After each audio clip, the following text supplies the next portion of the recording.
What's going on, guys? Welcome to the channel.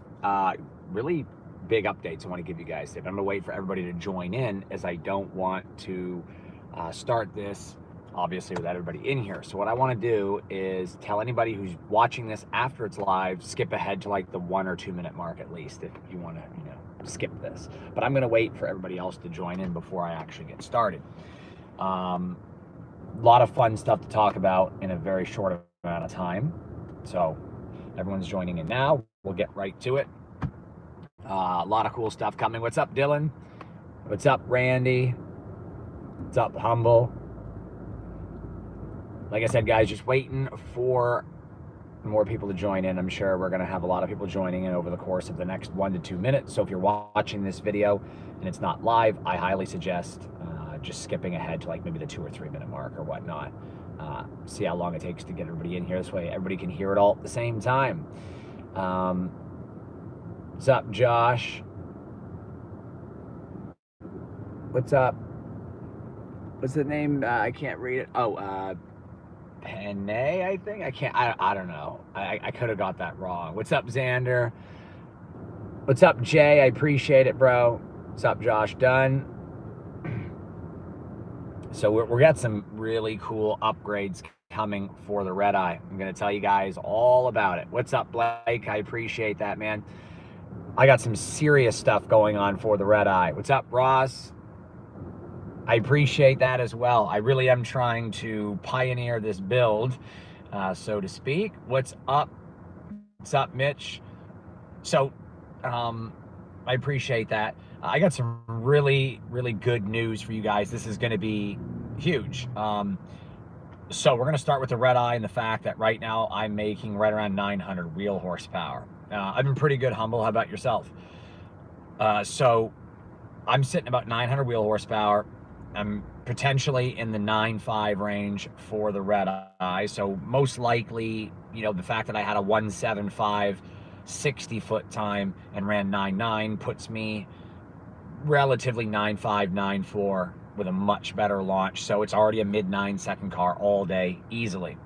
However, I really wanted to take it a step further, and I want to make this car not only faster, but I want to do it in a more efficient way. And I'm able to do that with these upcoming parts that I'm putting on the car. My vehicle, or the Redeye, has been sponsored again by 2 other companies. This is huge. So let's start out with sponsorship number 1, and that is Kooks.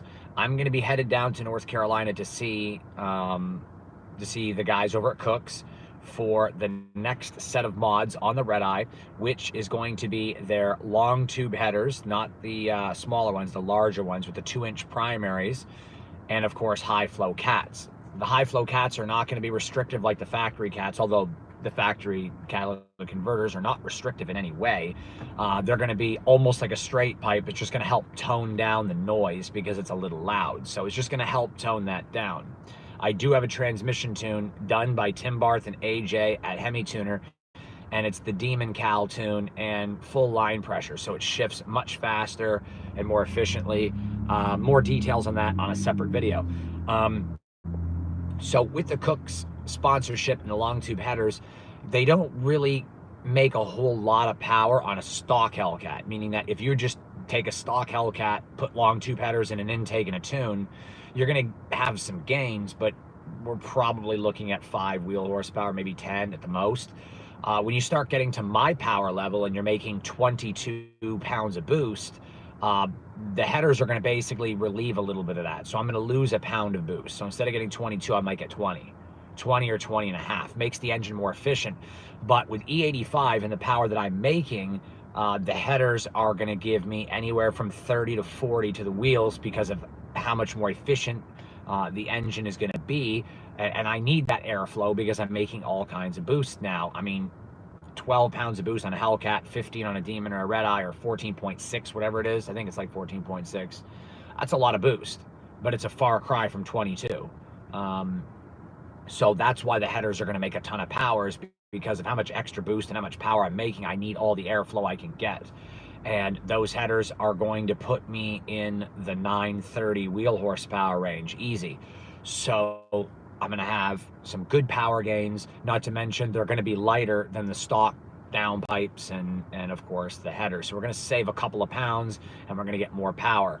The second sponsorship I really want to talk about, which to me is just as important, if not more important than the long tube headers itself, is the fact that Lee over at Driveshaft shop has sponsored the Redeye. Now, some very interesting and exciting news on Driveshaft shop. They have just recently released, and I mean by recently, I mean the last couple of weeks, released a brand new drive shaft for the Hellcats, Redeyes, and Demons that you no longer need U-joints. It's got a CV on either end, no adapters needed, bolts right up like stock, easy installation, so no more worrying about U-joints or anything like that. And this new drive shaft is going to be a lot better than the old ones, and it weighs like, I think they claim 10 to 11 pounds less than stock, and the carbon fiber version is 3 pounds lighter than the aluminum. So essentially it's about 15 pounds lighter than stock. That's more weight reduction, and not only weight reduction, but weight from the drive line. And they say that every pound that you take off rotational mass is the equivalent, I think, of 4.6 pounds or something like that. It could be wrong. I may have to look that up on the exact spec, but it's around 4 or 5 pounds of actual weight in the vehicle. So basically 15 pounds on the drive shaft would probably be more or less like taking 75 pounds out of the car. As far as how it would feel driving. So we're gonna pick up some wheel horsepower. It's gonna free up, you know, some of that lost inertia and power from the mass, from 15 pounds on the rotational mass. So I would expect to see probably 15 wheel horsepower, 10 to 15 freed up maybe, but then you've also got the fact that you're giving it a weight reduction to 15 pounds. It's physically 15 pounds out of the car no matter how you look at it. So that combined with the headers, I should be somewhere in the area of maybe, I don't know, 45, 50 wheels. So it'll be about 940. 930, 940 all day on the dyno. And I'll be basically, when I go to Kooks, we're going to be doing the drive shaft and the headers all at one time, and then dyno tuning it with Tim right there on the mobile dyno. It's going to be great. Let me look at some comments here.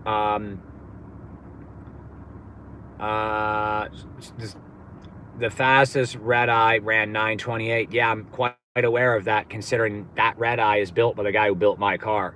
And my car is going to be in the 930 range, just with the mods I got coming up. I'm already running 9.5, and I'm add 50 more wheel and a better drive shaft. So I'm right there with him. At this point, we're splitting hairs, and it's not that big of a deal.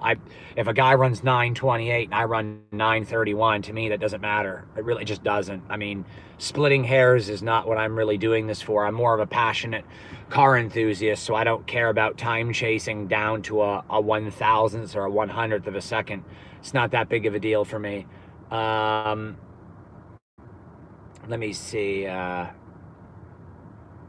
Leave it in drive and downshift, the paddle shift. Yeah, I already do that. I leave it in second gear in auto mode, but you have to be careful, because if you leave it in auto mode in second gear and you leave it there for more than 3 or 4 seconds, it auto shifts into drive again. That's a pain in the ass. That's the only problem with it. So I'll be going to North Carolina, Josh. That's definitely going to be awesome. The C8R with a flat plane crank is going to be badass, if you ask me. It really, really is. Yeah, I know what he has, but his engine's built. I know who built it. It was built by True Street, which is Tim and AJ. I know all about that car because I'm working and I'm partnered with all of them guys. So he's got a full engine build with pistons and rods and all kinds of stuff in there. He's got more than I got, and we're only talking about 3/10, but whatever the case may be. Let's see. It's a sick car nonetheless. I mean, I got nothing against the car. I just know all about it. And I'm not really in competition with him. I don't compete with people that are in the same, circle as me. It would make no sense for me to mess around with someone else who's getting their car built by the same people. I don't go after other Redeyes. I'm going after Mustangs and McLarens and stuff like that. What's up, Ryan Payne? Just making sure I'm not missing any comments here. What's up, El Ray? JT, I do not need a driver mod at all. When I raced Mike at street speed, I had shitty tires. Now I have proper tires, so that problem will be gone. I don't know what mods I've got after this. After the drive shaft and the long tube headers, I am basically a lower pulley, which I've been speaking with ATI about. I'm a lower pulley away from being done, I believe. I really like the car the way it is. With a lower pulley, I'll be sitting at 960 wheel horsepower and E85, 970, like roughly. If I do E90 Ignite, I'll be just over 1,000, and I think that's more than enough. I mean, that's good for low 9, high 8, depending on the conditions. I mean, at least a low 9. I mean, that would be 100 more over than what I had last time, realistically. So, I mean, I don't know. I don't want to go too crazy with it. No, I know, JT. I know. I was just wanting to point that out in case someone else thought that was the case. I mean, I don't claim to be the world's greatest driver either, but those tires definitely were not doing me any justice whatsoever, which is why I had to get rid of them. And I feel like I'm much better off with the ones I got now. But the Redeye is definitely going to do much better. You figure my last pass was 9.9. If I had kept my foot up on the gas and had my seat forward so that inertia and that G-force didn't shove me off the gas pedal like it did, I would have cut probably a 1.4, 1.5 60 foot, which would have put me about 9.3, 9.4. So realistically, the car should cut a 9.4 the way it sits. Adding the long tubes and a retune with a drive shaft, I really don't see it being a problem because the drive shaft alone will get you a half a tenth or a little bit more depending on the mods. And with the headers, I don't see it being a problem getting a full tenth out of the car. So realistically, I think my car should be running 9.2, 9.3 the way it's going to be with these two mods I'm adding. With good conditions, perfect launch, good track prep at ATCO, I think if everything goes the way it should, we are going to be looking at a 9.2, 9.3 all day. So I think that's what we're looking at. It's going to be really fun to see if I can get it. I know I'm going to get kicked out for sure because you can't run that kind of time on an NHRA track without a roll cage. So, but I have to figure the whole situation out because I'm going to go there probably, and I just think I'm going to probably try to run 10s. That's what I'm going to do. I'm going to run low 10s, maybe 2-3 times, just to have some fun, and then bust out maybe 1 9 or 2 9s, and then I'll get kicked out. But if I go out there hard as shit and I start running 9.8, 9.5, 9.3, and I start cutting mid-low 9s back to back, they're going to kick me out for sure. So I'm going to have to go there with the intention of running 10s once or twice, then cut the high 9 maybe and make it look like an accident, and then I'll cut my lowest time I possibly can get, because if I cut 2 9s back to back, that's probably all I'm going to get before I get kicked out. I'd be shocked if I was able to run 3 9s back to back without having a roll cage. And if I do, that'll be great. I mean, I don't want to get kicked out. I'm just fearful of it. And I got to be careful of that, because without a roll cage running 9s, you're basically at serious risk of being deactivated for the night. And I don't want that to happen. So I gotta plan this out, figure out how I'm going to do it. But when I go down to see Kooks in North Carolina, we're going to be doing some airstrip runs. Unfortunately, I can't bring my drag radials, so I'm going to be on the Toyo R888Rs, which means I'm not going to be able to get on it too much. But I'm going to be doing a meetup in North Carolina, so stay tuned. We might all be going over to Kooks. In fact, Kooks wants me to host a meetup there while we're doing the install. I'm not sure of the exact day just yet. I won't know until probably the end of this week or next weekend. But if you want to meet me in North Carolina, you're going to have to stay tuned for an exact date. But it's going to end up being really soon, in the next maybe 3 to 4 weeks, probably much sooner than that, probably in the next 2 to 3 weeks. But I got to find out with an exact date, and I won't find out till the end of the week. I'm waiting on them to let me know. I can't just go down there whenever I want. I got to wait for Kooks to tell me what day works best for them. We're kind of getting all that squared away. So a bolt-in cage would be cool, but I'm really not sure about how I feel about putting a cage in this car. My long-term goals, and I did explain to you guys last time back in, I think it was November, when I bought this car, I told you guys we're going to be doing a lot of racing, doing a lot of things with the car, and that's exactly what we're doing. And here's what we're going to do. I am going to be going to Harrisburg. I appreciate that, Christopher, I really do. Let's see, making sure I'm not missing no comments. In a shady alley. I'm actually traveling right now. I'm actually headed on work. Basically, I'm headed out of town, and I'm not in a shady alley. I'm actually by a Walmart at the side of a building somewhere, because that's where I park to go in. But basically, I've got a lot of plans for the car. I told you guys there's gonna be a lot of racing, and there is. I'm challenging the 720 to a rematch out in Pennsylvania. We're gonna go pick him up or meet up with him. We're gonna run to Mexico, and I'm going to run the 720 again. Now, if you remember the last run with the 720, you will remember that he beat me by one car while spinning with bad tires. Now I'm going to have a drive shaft, long tube headers, more power, better tires. I am about to go out and take a beating to that 720, or at least I hope to. I think it's going to be very close. It may be just neck and neck. I may walk away slightly. I don't know. I really don't. But I plan on laying some beating on that 720. That's the goal. Of course, that's what I want to happen. I don't know what actually will happen, though. We're going to have to see. Like I said, much better tires and a much better setup than last time. I am also going to be going over to Atco to meet up with Tim Barth when he goes out there for this big event that's coming up. So stay tuned to have Tim Barth on the channel. No, Heath, I'm not going to get robbed. No worries. I appreciate that, buddy. Panda, you're saying that you were my neighbor. I am trying to remember. Refresh my memory. What's up, Matt? If you guys are just joining in, I've just gone over the things that have happened to the Redeye, or about to happen, sponsorships and stuff like that. If you guys haven't checked out the gaming channel yet, go over to Circle Triangle Square. That is the new gaming YouTube channel. I've been streaming some games on this channel about that, but definitely check it out. Circle Triangle Square, lots of game stuff over there. And of course, Drive with Demons on Twitch. From this moment on, if you're watching this video and it isn't live, we've already talked about all the important stuff. This is just going to be a couple of minutes with Q&A with my subscribers. So all the good stuff is between the 5-minute and the 12 to 14-minute mark. I'll spend a couple of minutes answering questions with you guys before I get off the live stream, but we've got a lot coming. 400 horsepower is definitely a lot if you don't have experience with that much power. Like if you're not experienced racer and you're getting your first or your second car, your first real high performance vehicle, 400 or 500 horsepower is a lot. It really is. I mean, I could have done donuts in a scat pack all day. Like I could be sitting around doing donuts all day, and you could fishtail and lose control of a scat pack. Like that's a lot of power.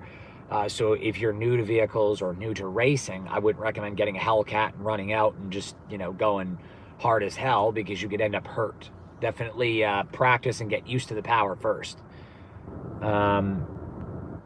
What do you mean, Tommy? You mean send you the Redeye? Is that what you're asking me, to just box up my Redeye and ship it to you? I'm not sure what you mean, bro.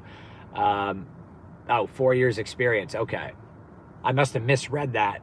I wasn't sure exactly what you had meant. Let's see. I'm making sure I'm not missing any comments. I'm just scrolling through. Yep, I think I've got everything. Oh, I appreciate that, El Ray, about being humble. Yes, guys, you got to stay humble, hungry, happy, or humble, happy, hungry. Whichever way you want to put it. I think happiness comes first. I really do. That's why I tell a lot of people that, you know, that watch my channel, that say, oh, I really want this car. I really want this Hellcat. It's my dream car. I'll never be able to afford it. Guys, I'm going to have a video coming out on how to afford and how to get your credit where you need to be to get any vehicle you want. And I just need you guys to remember one thing. Don't ever let anybody control you or control your decisions that you make. And believe it or not, people can do that by telling you they don't think what you're doing is working, or they don't think you're ever going to amount to anything, or they don't believe that you've got it in you. If you listen to that or that negativity, you are giving them control over your life. You 100% are. And I don't allow that. I really don't. I don't care what anybody thinks of me. If they don't like me, don't watch. If they don't like me, don't subscribe. I feel I'm a pretty likable guy because I call things pretty much right down the middle exactly like it is, and I don't have no beans about calling people out that are wrong if they're wrong. But at the same time, you know, you have to understand that a lot of people try to control others' success by holding them down. And you never let that happen. I've got people in my life right now that are nothing but sour grapes and are nothing but full toxicity. Unfortunately, I can't get those people out of my life. I can't explain to you why yet, but I do have very toxic people in my inner circle that I've tried to cut out of my circle, and they do nothing except try to bring me down, and they're not going to, because their opinion doesn't mean jack shit to me. It doesn't. I don't care. I mean, they're preaching to a wall. Their opinions to me are like a bottle cap. They have zero meaning at all. And you guys have to learn how to do that, because a lot of the times the most toxic people in your life are the ones in your inner circle. Those are the most toxic people when it shouldn't be like that, but it is. Usually the closer people are to you, the more toxic they are. Not always, but a lot of the time. And you have to learn how to block that out and be successful for yourself, and you can do whatever you guys want. I definitely would love to give you a ride, Heath. Willie thinks that street speed's gonna gap me. We'll find out. I'm racing his 600 real soon. Yeah, Humble Beast, long tubes definitely make power. What's up, Josh? Didn't realize you were in here. Let's see. Preach. Oh, yes, Frost. Oh, yeah. Leonidas asked me, are long tubes worth the money? It depends. If you are making over 800 wheel horsepower and you got more boost and you have a pulley, they're definitely worth it. And the more power and the more boost you're making, the better they are going to benefit you. Less residual air in the cylinder is more air from the man. Yeah, I agree. I don't want to get too in depth with all that, but that's 100%. I definitely agree with you 100%. Basically, you want to create more boost pressure and then relieve it on the exhaust side. Long story short, if you have 22 pounds of boost and you put headers, you're going to have 21, maybe 20 and a half. What's up, Xander? If you are making, let's say, 20 pounds of boost, you put headers, you're going to be 18 and a half. You guys get the gist. It's 1 to 1.5 loss with good headers. Now, if you don't plan to mod your Hellcat, I recommend the 1 3/4 or 1 7/8 headers, not the 2-inch. The 2-inch primaries are larger and they're going to benefit high boost applications like 20 pounds or up, which is what I highly recommend if you're doing that. And it's going to help you out big time, especially if you're making the kind of power. Now, I planned on going with an ATI lower pulley. The reason I did not want to do a 309 or a 310 upper and make 800 wheel on pump for flex fuel setup. I did not want to do that, because then when I go back to my E85, I'm losing power, like I'm not gaining anything. We already know that with a stock Redeye engine and an aggressive tune, you can make easy 780 to 900 or 780 to 800, excuse me, like you would with a 310 pulley or a 285 on our Hellcat. Redeye's Demons, they go usually with a 310, make 800. So I opted to leave it stock upper pulley on pump gas and go with a lower. With a lower pulley and a stock upper, stock size upper and a good tune, the Redeye should put out 780, 790 on pump all day, maybe even 800, which is perfect. But where the benefit lies is when I switch back over to E85, I have that lower pulley now. It's giving me 1.5 pounds of boost extra. And considering I knew I was doing that at some point in the near future, I went with the long tubes, which means even though I'm losing 1.5 pounds of boost right now, I'm going to get that back with the lower pulley. So I'm essentially going to be where I was this week, 21 pounds of boost, where the difference is the headers are making up for the additional boost from the lower pulley, but I'm getting about 30 wheel horsepower more from the headers and about another 20 or 15 from the lower pulley. So essentially, I have the same boost pressure as I do right now, but I have about 40 or 50 more horsepower to the wheels. And that's how you build an efficient engine. You add more boost and you allow the engine to flow better, which means you reduce the boost, increasing the efficiency, but making more power. And that is the ultimate goal for me, is to keep a stock upper on pump, but go with the lower ATI pulley and of course the headers, which I'm doing. Not to mention the efficiency, like I said, is going to be a lot better. The harmonic balancer from ATI is far superior to stock and much safer to use. It dampens a lot more harmonics than the stock balancer does. And look up harmonics and harmonic balancing on a crankshaft. You'll see they're critical. They can cause rods to knock and can cause them to throw completely. It's very critical stuff that I can't get into in this video, but you really got to be careful with what you put on your crankshaft. You don't want to just take any balancer from a no-name company and throw it on there. So yeah, that's the end game goal. Lower ATI, Kooks long tube headers with high flow cats, and of course the drive shaft, and then you're pretty much looking at a 910, 920 car all day long. And that's more than enough for me on the streets. We're going to gap a lot. Don't know what we're going to gap yet, but we're going to gap a lot.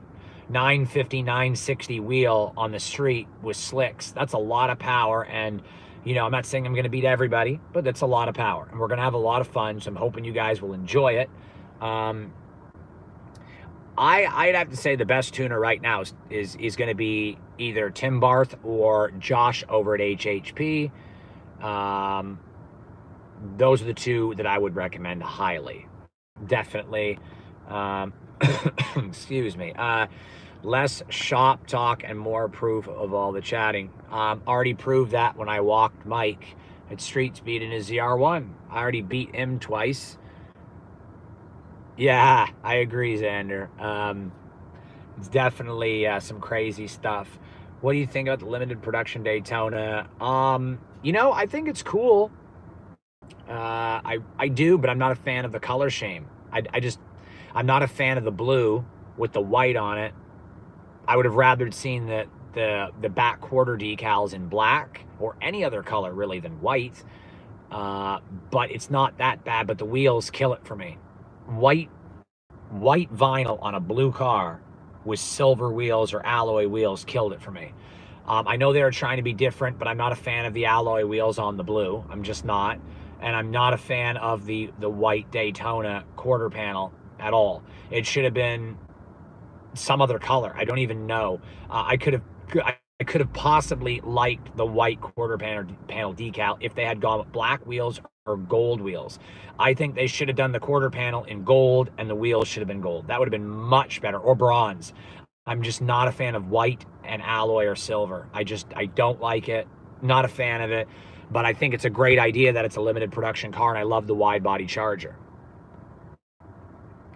Yes, you will be able to pass smog and emissions with that. No worries whatsoever. Tim and Josh are both amazing tuners, and they will get you done either way. And if you have catalytic converters in the car, they'll keep those active, so you will pass. I wouldn't worry about it. I would just talk to them. Am I going to SEMA? I really want to, but I don't know if I'm going to be able to, bro. What about spanking time? There's going to be some spanking coming up. Not sure exactly when, but there's definitely going to be a lot of that for sure. So guys, that's going to do it for this video. I'm hoping you enjoyed it. Be sure to check out the other channels, Circle, Triangle, Square. Lots of gaming content over there. Thanks, Leonidas. I appreciate that, buddy. You guys are the best for watching. Remember, guys, stay happy, hungry, humble. Get it. You can achieve anything, like I tell you guys all the time. And a lot of the people that watch this channel are on my other channel as well. Jumping isn't winning, this guy says. It's not jumping, bro. He slept on one of them, and I was spinning the entire time. So even if I did jump, spinning still negated the jump either way. And if he was faster, he would have still passed me, and he didn't. Basically, every run that Mike and I had where I had traction, I beat him. I mean, you're entitled to your own opinion, but the fact of the matter is my car's faster than Mike's, and even Mike said it. So there's no point in hating or coming up with any BS. I'm sorry, but my car's faster, and those are facts. And if people can't stomach those facts, it's not my fault. Mike ZR1 is not running 9.5 or 9.9 for that matter, and I'm already doing that. So let's just be realistic here. I also gapped a 570 and a 600. So we have to stop with this fallacy of I'm jumping and not actually winning, because, you know, all it really is just trolling at this point. Let's see, Dodge confirming that the Trackhawk is coming. Trackhawk is already out in the Jeep. Do you mean the Durango? I think that's what you mean, right? What's up, Danny? What's up, Jim? I appreciate that, buddy. All one word, Jared. Oh, yes. I appreciate it, Danny. What's up, Doug? What's up, Eric? What's up? You know, this guy Willie in here thinks he's something special by coming in here and like I guess, just talking with no facts. I saying that I jump races. Number one, no matter how you look at it, it's like the Stang mode race where they said I red lighted. Okay, I red lighted because I was deep stage. Who cares? He ran 11, I ran 10.4. A time is a time. People just got to stop trying to make stupid excuses about all this. Who jumped? He jumped. It's not a real race. Blah, blah, blah. If a car is faster than another car, if car A is faster than car B won't ever win because car A is faster. If car B wins every time, as long as he's not spinning, that tells me that car B has shitty tires but is faster. That's the situation I was in with Mike, and a lot of people just can't understand that. They can't grasp it. What's up, CNC? I don't know if I'm gonna buy the TRX Heath. I like it, but I just don't know. All-wheel drive Challenger Charger, I do not know. I'm not 100% sure on that. I appreciate you watching the live stream, guys. I appreciate all of you being in here. My biggest, best supporters, the Drive with Demons family. Thanks so much for watching, guys. I'm hoping you enjoyed it. I got to get running here. Got some things to do. I have another live video over the weekend or by Monday. And, of course, another awesome video coming out, hopefully by Tuesday or Wednesday. You guys are really going to love that one. I've been working on it for a couple of weeks. Some ideas to make it even better. But we'll definitely see you guys on those uploads. Peace out to everybody in here. Once again, check out my brother's channel. This Can't Be Happening. All lowercase, one word. And, of course, check out Circle Triangle Square, my other YouTube channel based on gaming. And a lot of the guys in this chat right now were over there watching those videos last night on that channel. So we'll see you guys on both channels. Thanks so much for watching. You're welcome, CNC, and thanks so much, Blake. See you guys on the next upload. Peace out, Frost, Sandra, everybody else that's in here. You guys are the best. Stay strong and get it.